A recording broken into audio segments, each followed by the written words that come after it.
বন্ধুত্ব অনেক সময় অজান্তেই হয়ে যায়। ধীরে ধীরে মানুষ যখন জড়িয়ে পড়ে তার সঙ্গে, সেই বন্ধুত্ব তখন বন্ধুত্ব থাকে না, হয়ে যায় তার চেয়েও অনেকটা বেশি।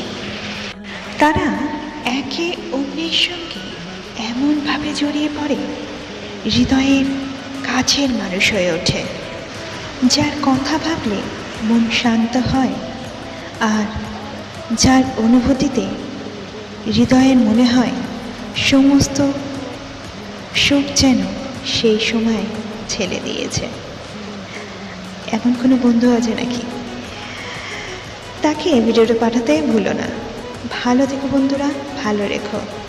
মিষ্টি মাধুরী ছিলাম তোমাদের সঙ্গে। আবার দেখা হচ্ছে অন্য কোনো দিন অন্য কোনো ভিডিওতে। টিল দেন সবাই ভালো থেকো, ভালোবাসা রেখো। টাটা।